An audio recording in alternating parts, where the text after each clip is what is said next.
Hello,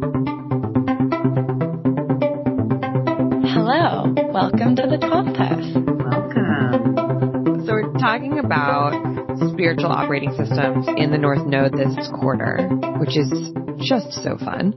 And in particular, we were thinking about when you have like sort of a spiritual existential breakdown, or like, what were we calling it? Spiritual growth spurt. Or spiritual crisis. Spiritual growth spurt. Yes, that was Janelle's coinage. I love it. Yeah, your spiritual growth spurt where you feel like, am I dying or am I living? You know, like this is good, but also horrible. And like, how am I going to survive this? And kind of like what's in your toolkit or your survival guide, or if you see someone else going through that, because I think it's when you spot it in someone else, you're like, oh, sweet baby. I've been there too. I feel you. It will get better. What is in your survival kit that maybe you don't use as much today now that you're in a different place, but that was integral to your growth spurt and like getting you through those pain points and that moment of what the fuck is going on, that helped you. So we wanted to pull each of our spiritual growth spurt moments and what's in our survival kits from those times. I'll jump in. I'm excited to share this. This is fun.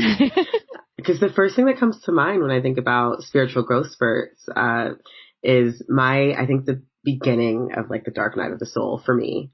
I studied abroad. I went to Ghana. I ran away mostly because I found myself really attracted to women, and everything that I had learned growing up in religion told me that was taboo, that was wrong.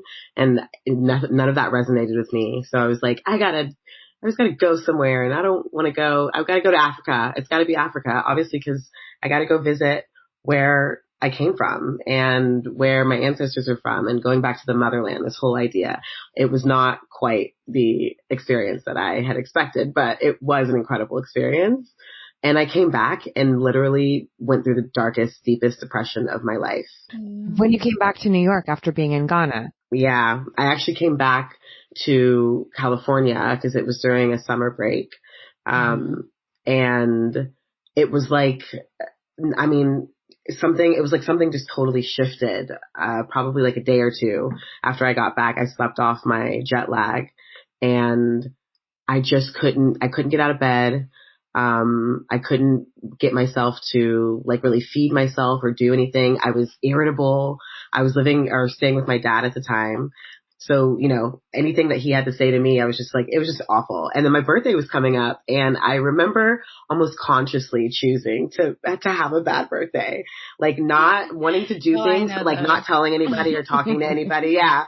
I've since grown out of it. Thank God. I've learned a few lessons, but I've had many of those. This is the Virgo coming out in Janelle right now. It's a common birthday thing, though. I feel like that's a whole other topic, but go ahead. I mean, cancel birthdays. Unpopular opinion, but cancel birthdays. But also don't, because I do want a cake. Okay. Personally. I love ice cream cake. I love a good ice cream cake. Or normalized cake. Normalized cake. Not just for celebration. Cake is a food group.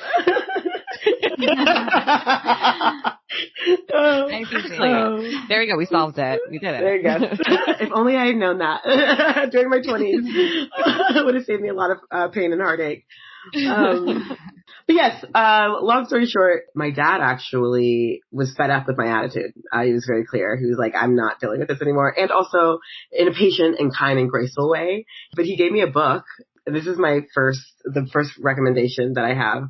This person is a little controversial, but hear me out. It's called Notes from a Friend by Tony Robbins. But his name on the book is actually when he was still going under Anthony Robbins. So it's like, before I feel like he was very problematic. It was I think it was his first book actually that he ever published. Wow. I remember reading it. It's a very short, quick read. My dad gave it to me. He's like, you could read it in a day. Like just take the day and read it. It was summer break. I wasn't doing anything. And, I went in the bathroom. The bathroom was my favorite place in the house. I sat on the bathroom floor. I had this like little window where I could look up and see the sky, but not very much more. It was an apartment. And, I read the book in one sitting. I just sat on the bathroom floor and read it. It took me like an hour and a half. And at some point during reading that book, literally, it was almost like I could see and feel a light bulb go off in my brain. And I looked up out of that window in the sky, and it was almost like I could see the curvature of the earth, of like the atmosphere, of the earth. You know, I could see like how it was curving. Like everything was in, at the time I would call it 4D, you know, with like all of that. I feel like esoteric language was really popular, and it became very apparent to me like who I was and what I was capable of, and also that I was really in control of my experience in terms of how I feel, and things really shifted after that. And I think I bought like 5 copies of the book after that, and like handed it out to other friends who I knew were going through things. I've never read that book. And I feel like Tony Robbins' books are like life-changing to people. There's his money book that everyone also recommends. My brother read one of his books that for him was absolutely life-changing as well. I feel like people have mostly said that about his books. I mean, he has a way, he's a really great storyteller. And this book in particular is about how he became who he is today, his story in childhood. You know, I'm sure anybody who knows anything about Tony Robbins has probably heard him talk about how he grew up very in poverty. And a lot of the things that happened to him seem to have happened through coincidence, but he was able to recognize at a really young age that he had an active role in what was coming to him. So it is a very good read. Yeah, so highly would recommend. But that kind of catapulted me into a whole journey of my spiritual awakening, or like my conscious sort of spiritual journey. And when I went back to school, I somehow came upon 2 other books that became pillars for me during that time. One is One Day My Soul Just Opened Up by Yama Van Zant. It's actually a workbook. It's a 41-day workbook. Cool. And with meditation prompts, and you journal every day, and have like a homework assignment at night as well. And I love a homework assignment. Again, this is a Virgo coming out. I love a good homework assignment. Give me a workbook I can doodle in. Like, yeah, you're good with a plan. It's also your generator, because you're like, just give me the to-do list and I will do it, you know? Do it. Yep. Checking it off. It's great. It's a high. But that really, One Day My Soul did just open up reading that book, but I would highly recommend that as well. And then the last one that I would say was The Spontaneous Fulfillment of Desire, Harnessing the Infinite Power of Coincidence by Deepak Chopra. A banger, truly a banger. I would put that on par with, eventually I read like The Power of Now, which is classic. Everybody talks about that. And, like The Alchemist, that book I've read probably about 3 times, the Spontaneous Fulfillment of Desire. It's a book basically that talks about coincidences and synchronicity, and how you can recognize coincidences more often in your life. And it also gives you an assignment to do like a 30-day affirmation challenge, which truly changed my life. And it was so funny because I had to kind of step out of my comfort zone. I was living in a dorm with a roommate at NYU at the time. And I had to write, I love myself unconditionally as I am right now, on a Post-it note and put it on my mirror every day for 30 days. And it was truly life-changing and transformative. And so those are my book recs.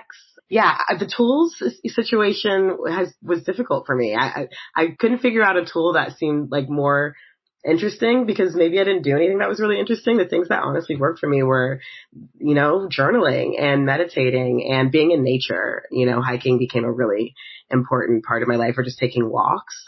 Those are really important tools. And then, and affirming myself. I think being able to do those types of challenges, people say it takes 21 days to build a habit or create a habit, which I think was part of the foundation of why that Deepak Chopra's book had you do that for 30 days to kind of extend the habit. But I think those types of challenges are really unique and fun, and also revealing.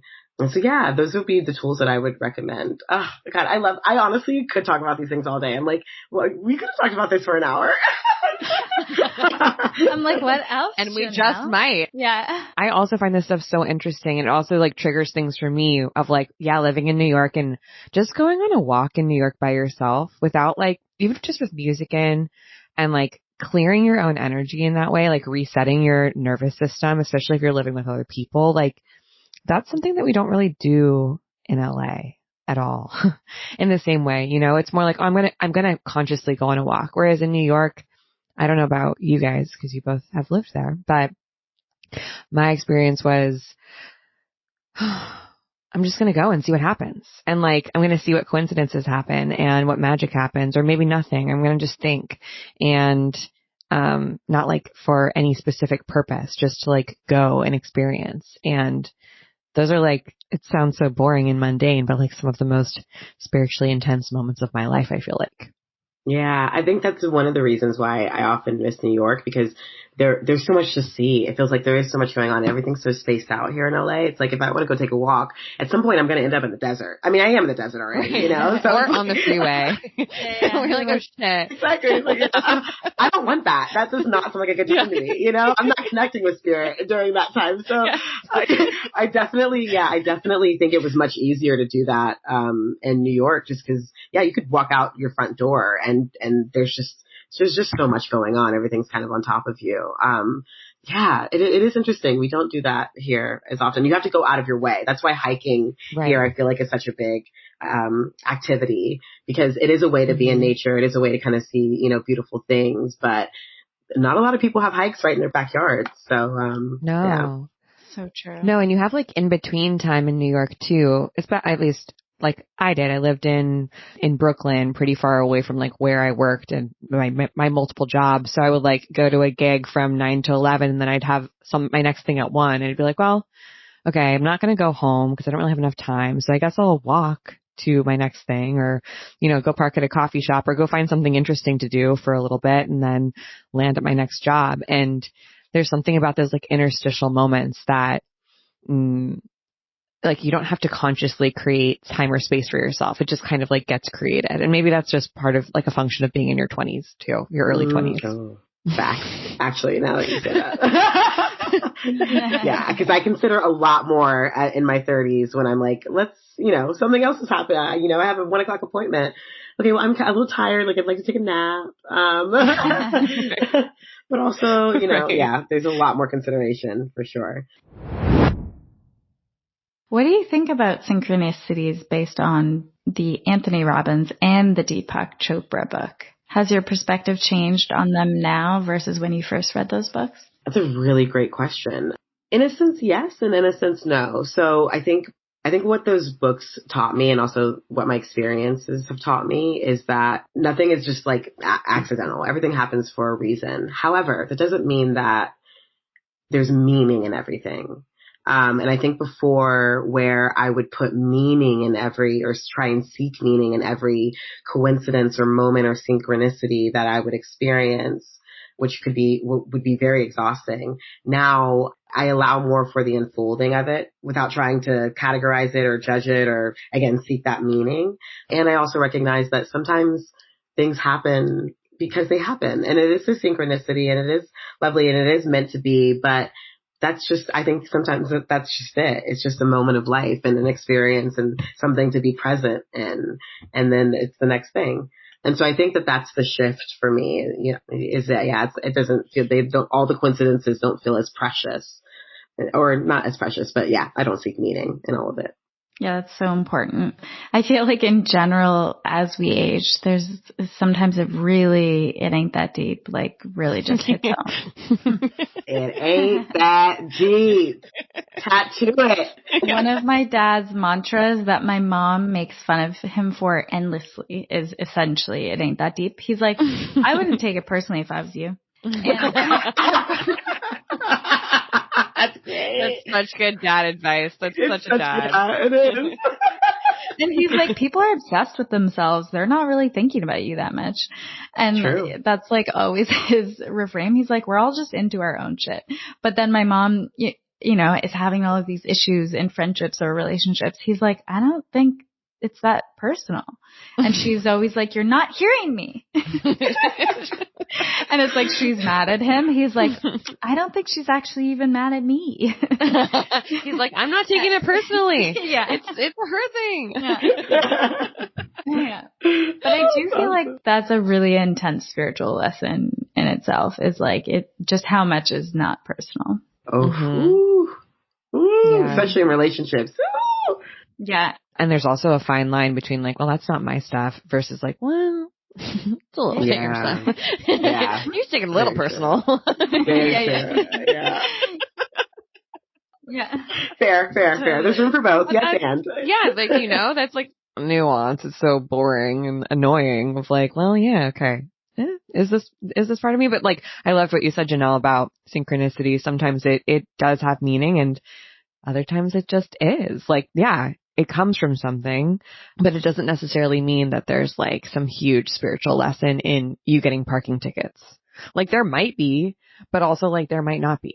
Maybe the spiritual lesson is like, you just need to like read signs, and signs are confusing in LA, you know? Oh my God. Yeah. Yeah. Be present. Just focus really, really hard. Anytime you park, just focus. But I think that's so common when you're like in a dark night of the soul, or you're feeling like adrift spiritually, where you're trying to ascribe meaning to everything because you're just looking to like find solid ground, right? You're just trying to make meaning of the world. You're finding your meaning making systems. And so everything turns into a sign like, oh, they got my coffee order wrong. That must mean that I'm not supposed to drink coffee anymore because the universe is trying to tell me that I should be drinking decaf. And it's like, they've just been doing this since 5 a.m. Like it doesn't, again, it's not that deep. Or maybe it is, who knows, you know? Yeah, exactly. I think it's so funny. It makes me think about, God, I love what we do. Really, truly, actually. It makes me think about, the archetype success path. And moving from the seeker to the detective, and that kind of being part of the journey, right? Like I think anybody that I've spoken to who has been on at the beginning, specifically of their conscious spiritual journey, is doing that, is trying to seek meaning or is seeking meaning in every single thing. And like you said, Michelle, it is almost, you know, that, oh my God, you poor baby. Like it's going to be great. You're going to get through it. It's going to be fine. Because that's exhausting. It's overwhelming. Yes. Oh my God. Insane. So much. Yeah. Absolutely insane. So that's a part of the experience, is collecting all that information. And then along the way, at some point you do kind of figure out, because I think really you just get exhausted, that it's not all, you don't have to read into everything. It's not all meant to be perceived. But yeah, it is really cool because we do that. That's what we do. We facilitate that journey in our community. And so I just had to shout out that moment because it made me think of it. And I had a lot of appreciation for that and having the language for that as well, because it feels very congruent.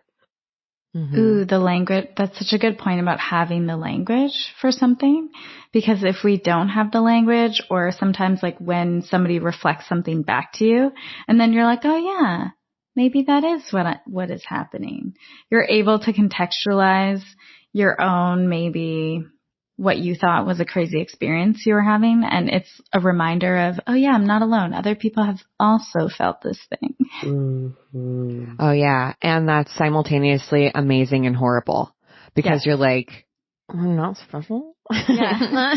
I'm not the only person who's ever gone through this. And that's what's like so great about the archetypes. I feel like that we talk about constantly is like, yeah, you're not alone. A lot of other people have gone through something very similar to this, if not exactly the same. And there's a light at the end of the tunnel. Like there's an ending, which is nice. It's like nice to know that eventually like you'll hit the ground. Yeah. Yeah. What about you, Michelle? I was like, I want to hear somebody else's SOS. Yeah. Books and tools. Your mental, when did you have a mental health crisis? I've had many mental health crises in my life. I think the first big one was probably as I was like getting ready to graduate from college as, you know, a dancer and being like, how the fuck am I going to make money and like live and be in the world? And like, what am I supposed to do as a person?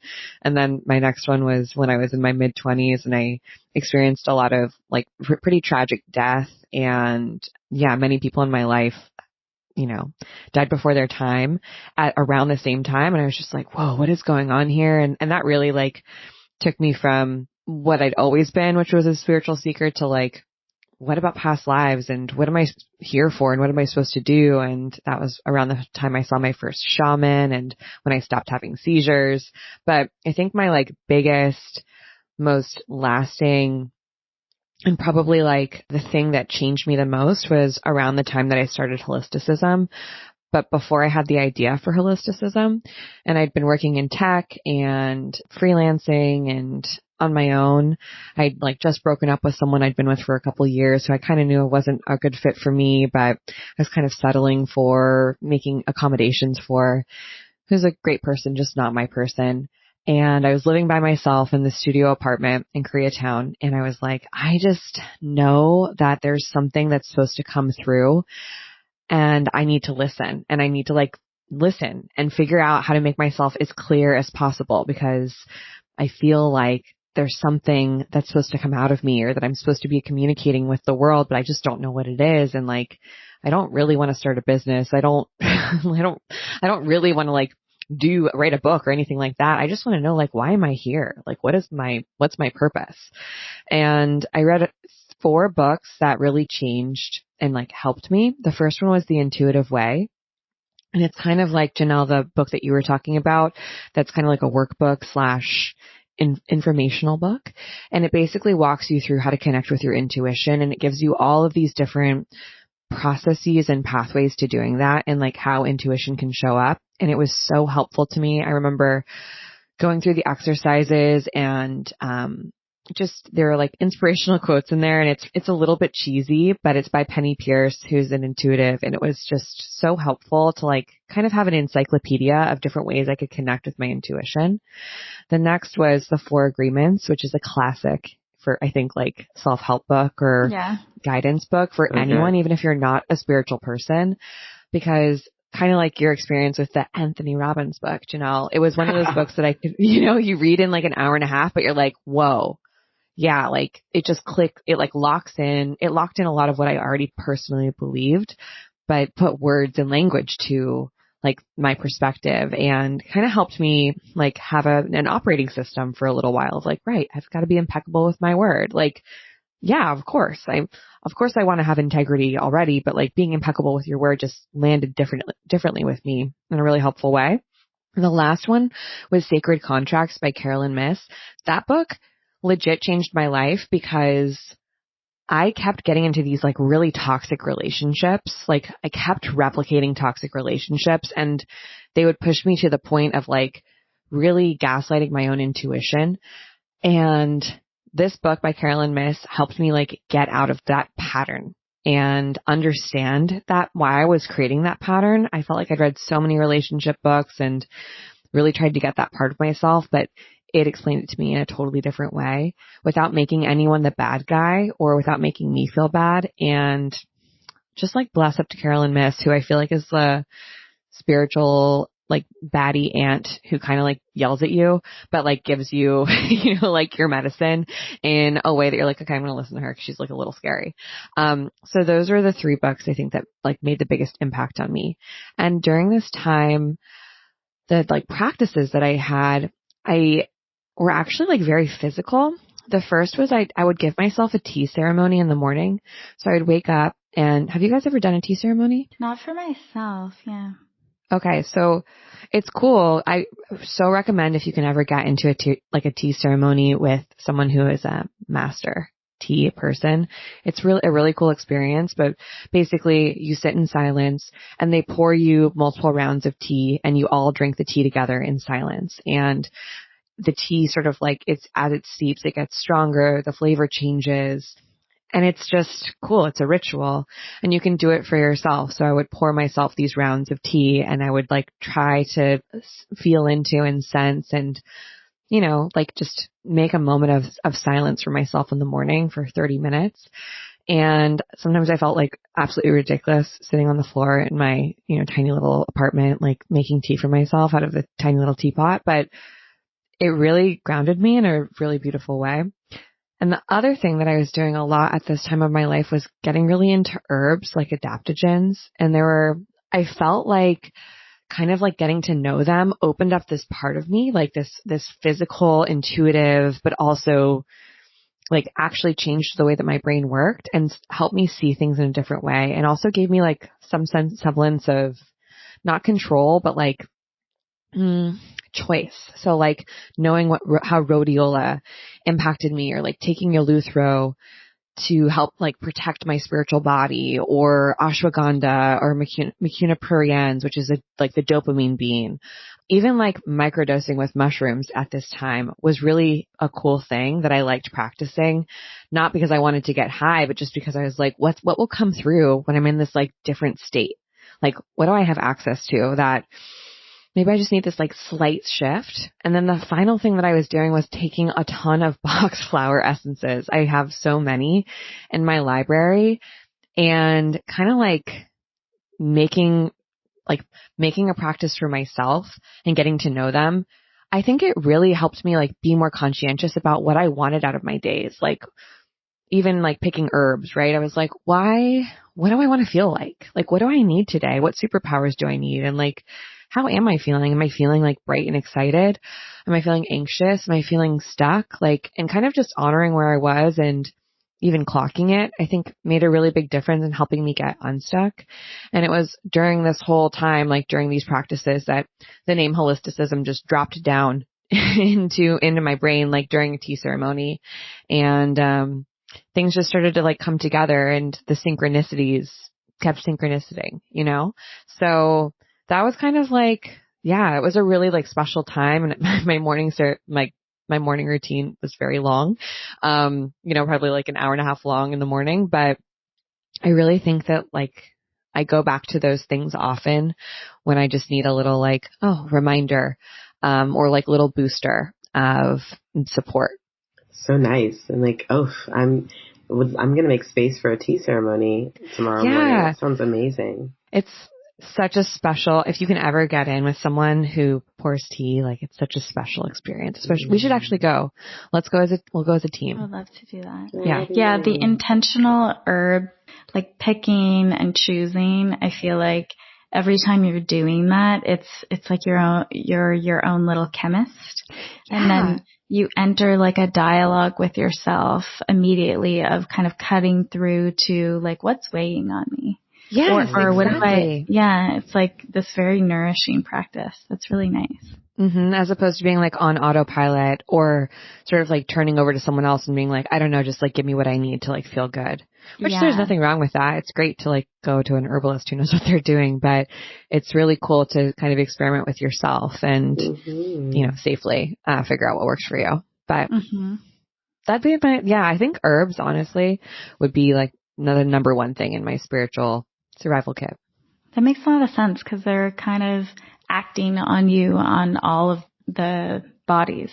What's it called? All the layers of the bodies. Exactly. Yeah. The 5 bodies, right? Yes. 5 bodies. Exactly. What's in your kit, Wallis? Yeah. I was thinking about what you were saying of being in this moment where you're like, okay, I know something needs to come through, so I just need to make space for it. I feel like that was almost my awakening at the end of 2 years of like very hard things that happened from like external forces that I thought I had caused on my own. Which, not to say I didn't play a role. I totally played a role. You're like, I'm so powerful. Bruce Almighty over here. My working visa to the U.S. was denied, and I had like a really terrible abortion a few months earlier. And then like within basically that, plus my long-term partner and I breaking up, happened all within 2 years. And I think within those 2 years, and still a little bit after, like actually just pretty much when I started to work with you guys, and you, Michelle, I was very much in a state of like, what have I done wrong to cause these things? Like, what am I doing here that is, thinking I'm that powerful to make all of these things happen?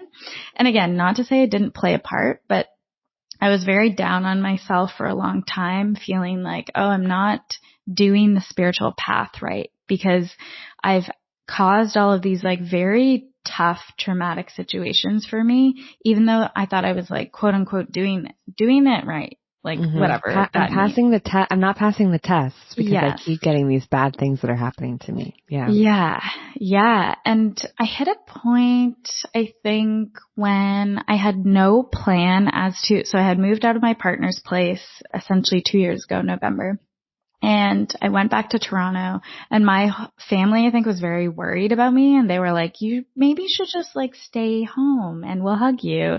And, and you shouldn't go back to LA. And I was like, no, I have to go back. I have to make it like a new life. I've got to go.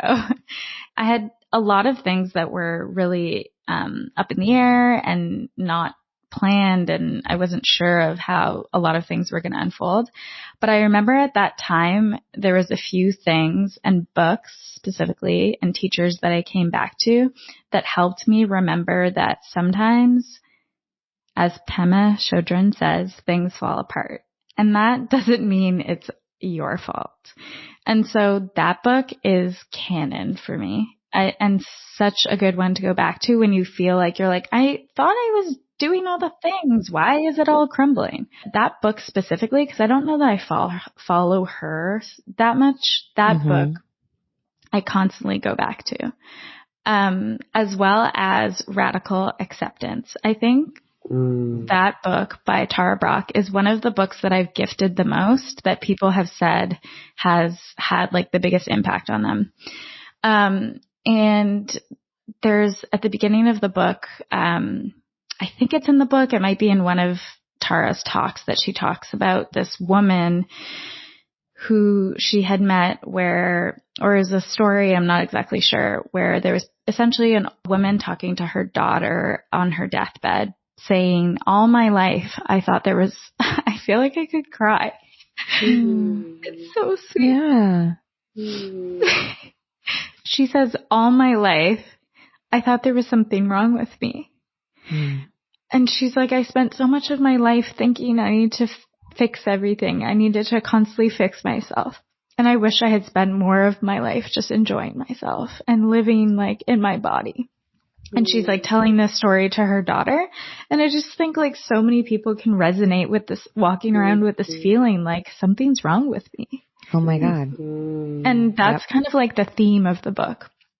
And Tara talks about it so much, and I just get emotional because I know like so many people that I've gifted the book to, or that have read it or found it or just like know her teachings. I feel like that was an aha moment for them. And it was for me too, in that period of my life where I was like, wait, me having this relationship with myself is not going to like, quote unquote, fix anything that is happening. Things will fall apart, and that's life, of course. And so I think it was kind of this growth spurt for me of just dealing with hard shit and being okay with it and not getting down on myself as if it was my fault, and making it about me because I thought I had some control over the situation, which, you know, to a lesser or stronger degree I did or didn't.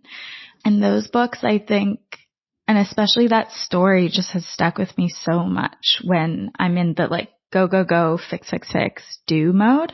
And I think for the things that, especially during that time, for me, it was about getting into my body and out of my head. And that's always when I know I need to go for a walk or a run. Like a sweat for me is an immediate one-to-one antidepressant. Oh, God. So in that time, I started to take physical activity more seriously for my mental health. And that was always much more of a motivator for me than anything like appearance based or like even strength based, which I'm a little bit more motivated by now, feeling strong in my body. But like truly as a mental health balm, I like really have to prioritize physical activity and like exertion because it's where I really stress.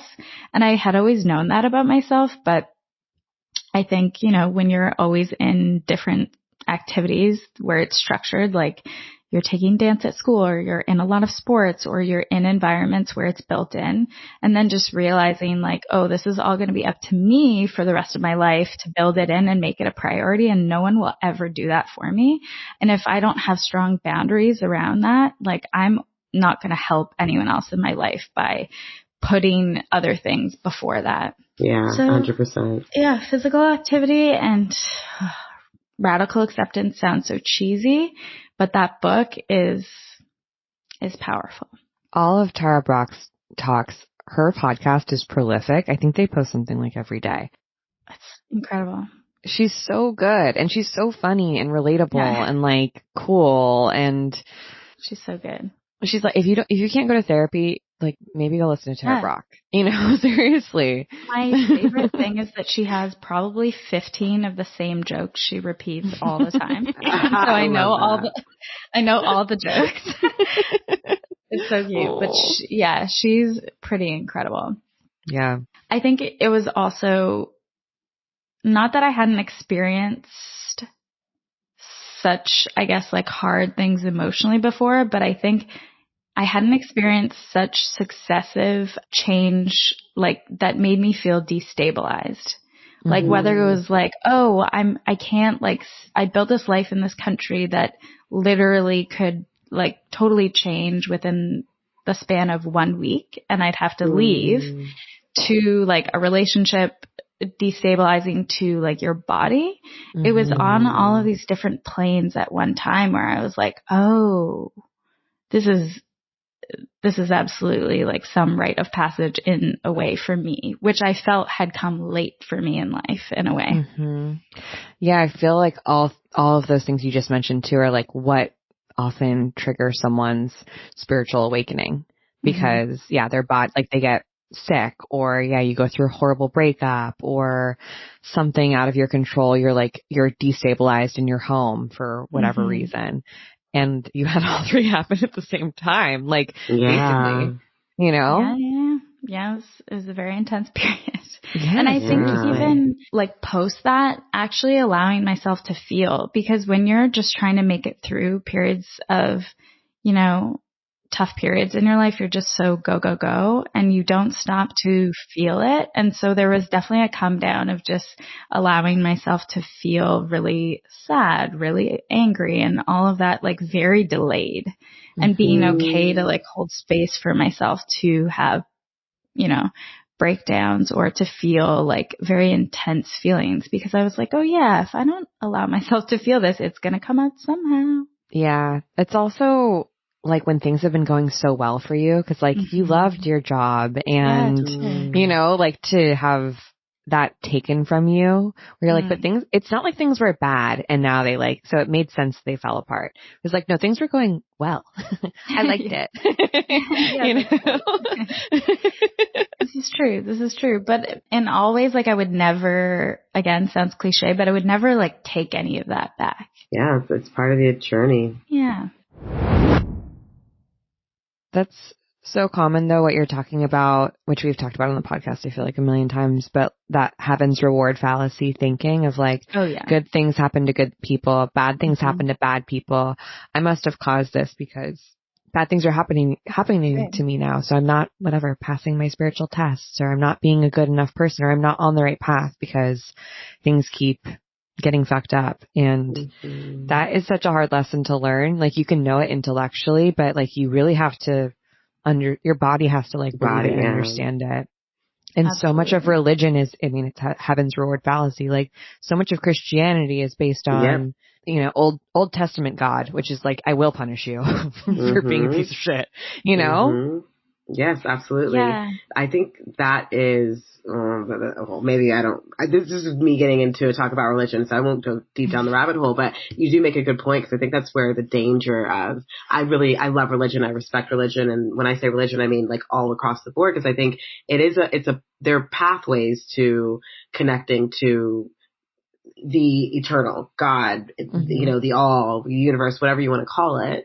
And I think foundationally, you know, I wouldn't be where I am with my spiritual journey had I not had my experience as a Christian. I don't identify as a Christian, but I think that's just because to kind of associate myself with that culture, it feels almost counterintuitive to what I've learned through Christianity, which is that God is everywhere and in all, and there is no one way or thing shows up. And so, it is very, that's the slippery slope, I feel like, of religion, is that it could both free you and trap you at the same time, depending on how closely you follow the scriptures, I guess, or how much you interpret it, how closely you try to interpret it.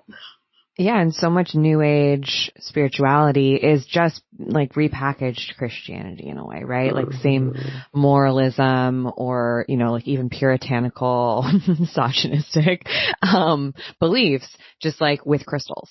And yes. It's okay if that is a path, a step on the path, I think. I mean, that's okay, period, right? It's not my path, but like, it's hard to undo that mindset. It takes time. Yeah, it does. Yeah.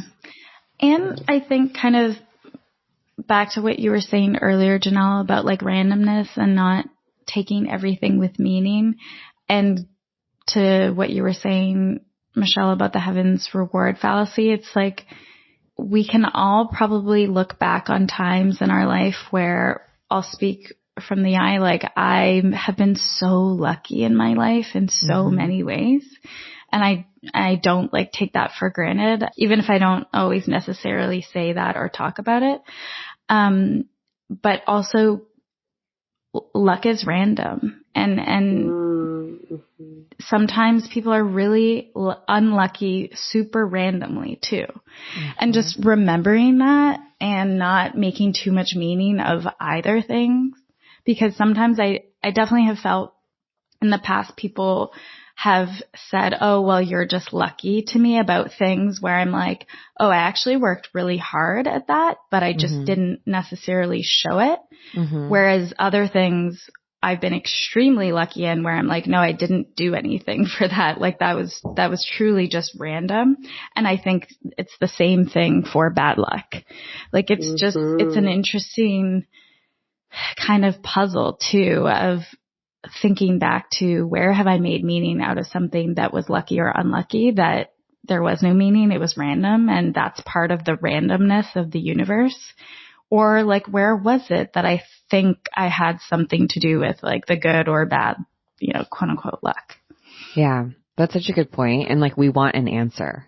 I remember when I was going through Jewish conversion classes, one of the biggest modules are around like life and death, casual stuff. And the rabbi, our teacher, was like, bad things happen. And when people ask me like, why did my child get cancer? Or why are we going bankrupt? Or why did this happen to us? Like, I can't tell them it's God's plan. I don't believe it's God's plan. Like, I don't know why it happened. And I don't have something like soothing to tell you. It just happened because sometimes, really wonderful people get unlucky and really terrible people get very lucky. And that's just how it is. And it's not like God is punishing you, but like, I can explain it to you. And I know that's not satisfying. I was like, damn, Rabbi, that's cool that you can admit that, Yeah, I'm like, okay, I trust you. I trust you. Yeah. Well, anyway. Some light stuff.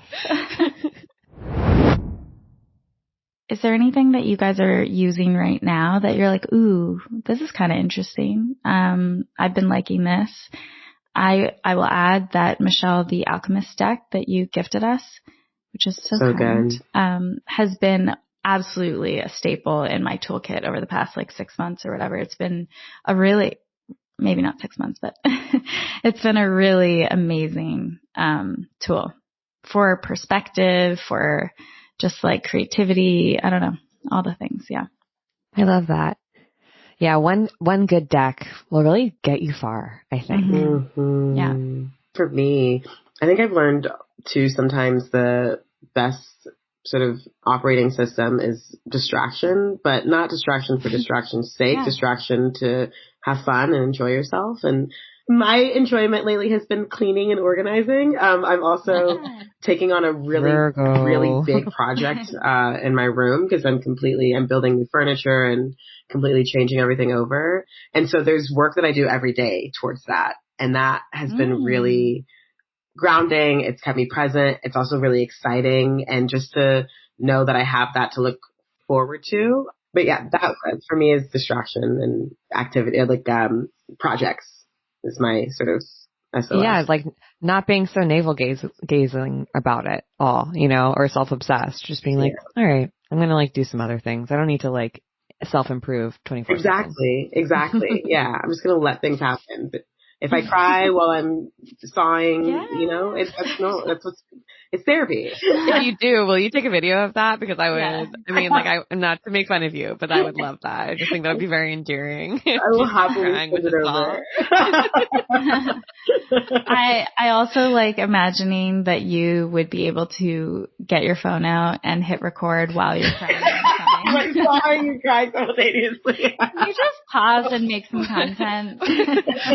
Don't do this at home, kids. Side note, don't you always think that when you see people crying on TikTok? Yes, when 100%. They're like crying and like chopping something or like doing whatever, and I'm like, you set up that camera. Like, are an actress. Well, that your home improvement project reminds me of, I think it was from that book, 101 Essays That Will Change the Way You Think. Mm-hmm. So from that book written by Brianna Weist, she says, if you want to let something go, build something new. And that's really stuck with me, because I think so often you do need to shift your energy and focus into just like channeling it in a different way, because ruminating on it is not going to get you anywhere, probably, other than further into the spiral. Yeah. So I think what you're doing by starting a new project, especially something that's like physical and like engages your senses, is a great way to go about that. Key. Yeah, necessary. Lots of fun. Michelle, did you share a current tool? Oh, no, I didn't. I was just looking at you guys. Like, anyway, a current tool that I'm using. I feel like I'm about to go through like I have already gone through this big change by the time this podcast is happening. I feel like I'm like in athletic ready stance, like my knees are bent. I'm like prepared to like go in any direction depending on like how things go and how I feel. But I've been really surprised throughout being pregnant at how little I've asked questions of like my spiritual team and, the Akashic records, and like asked for answers. I feel like so much of my life I was asking for like confirmation that I was on the right path, or that I was doing the right thing, or that I could do it, like needing that affirmation. And I just feel really like I got this, at this point in my life right now. And I almost don't want to like complicate or clutter in a way. I just kind of want to like take care of myself and my body. And I think maybe that's what I've been doing the most, is like taking care of this like physical body as much as I can, and actually being like kind to it, because for most of my life it's been the opposite. And it really is so cheesy, but you take it, your whole form takes on like this different meaning when there's precious cargo. So yeah, I guess that's like what celery juice. There you go. That, and never forget. But I will say also, physical space has gotten way more important to me over the last couple years, and like making sure that my space is clear and cleansed, kind of like what you're talking about, Janelle. Like it seems to make a much bigger impact on me than it used to. So like really taking the time to design out my space and clean it every day and clear my energy. It's almost like I don't even think about it, because it's just part of what I have to do in order to feel good. Right. Oof, I resonate with that deeply. Yeah. Thanks, guys. This is fun. Yeah. I love when we have a team episode. Yeah, it's been a while. Well, thanks for listening and tuning in. We always love if you can share the podcast with friends. It really helps us get discovered and show up in people's feeds who need a little spiritual hug. And we love it if you also subscribe and give us 5 stars only on Apple Podcasts. That also we don't helps accept us anything lower. Nothing else. We're happy to accept feedback. You can just email it to us. Yes. We love your feedback. We truly love it and appreciate it. It's because this is for you. So we don't want to be doing anything else but create for you. And we will be back in your ear over the next month with many more juicy episodes. And we also will be having a like we have been doing for the past few months, a 12th House Plus episode coming out at the end of the month in January. So look out for that. And the 12th House Plus is our little green room, as Janelle described it the other day, our backstage pass.